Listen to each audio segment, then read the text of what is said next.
കപ്പൽ അപകടത്തിൽ സംസ്ഥാന സർക്കാർ ആവശ്യപ്പെട്ട അത്രയും നഷ്ടപരിഹാര തുക കെട്ടിവെക്കാനാവില്ല എന്ന് MSC കമ്പനി ഹൈക്കോടതി അറിയിച്ചു. 9,531 കോടി രൂപയാണ് സംസ്ഥാന സർക്കാർ നഷ്ടപരിഹാരമായി ആവശ്യപ്പെട്ടത്. പ്രദീപ് ജോസഫ് വിവരങ്ങളുമായിട്ട്. പ്രദീപ്, ആദ്യഘട്ടത്തിൽ കുറച്ച് പണം കെട്ടിവെക്കാമെന്നൊരു നിർദ്ദേശമുണ്ടായിരുന്നുവെന്ന് തോന്നുന്നു. ഇപ്പോൾ എന്താണ് കമ്പനി നിലപാട്? എന്താണ് വിവരം? അതിവിഷയം മത്സ്യസമ്പത്തിനും മത്സ്യത്തൊഴിലാളികൾക്കും പരിസ്ഥിതിക്കുമുണ്ടായ നാശനഷ്ടം കണക്കിലെടുത്താണ് നഷ്ടപരിഹാരം തേടി സർക്കാർ ഹൈക്കോടതിയിൽ ഹർജി സമർപ്പിച്ചത്.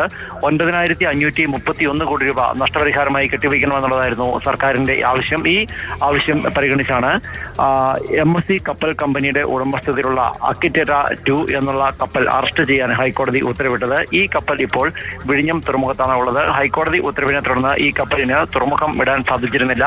ഇന്ന് കേസ് പരിഗണിക്കവെയാണ് ഈ ഭീമമായ തുക കെട്ടിവയ്ക്കാനാകില്ല എന്ന് കപ്പൽ കമ്പനി ഹൈക്കോടതിയെ അറിയിച്ചത്. ഇതിന്റെ അടിസ്ഥാനത്തിൽ കപ്പൽ അറസ്റ്റ് ചെയ്തുകൊണ്ടുള്ള ഉത്തരവ് ഹൈക്കോടതി നീട്ടിയിരിക്കുകയാണ്. നിലവിൽ ഇനി കേസ് പരിഗണിക്കും വരെയാണ് അറസ്റ്റ് ചെയ്തുകൊണ്ടുള്ള ഉത്തരവ് നീട്ടി പ്രാബല്യം നൽകിയിരിക്കുന്നത്. അതായത് ഇനി കേസ് പരിഗണിച്ച് ഒരു തീരുമാനം വരെ ഉണ്ടാകും വരെ MSC കമ്പനിയുടെ ഉടമസ്ഥതയിലുള്ള അക്കിറ്റേറ്റ 2 കപ്പലിന് വിഴിഞ്ഞം തുറമുഖം വിടാനാകില്ല.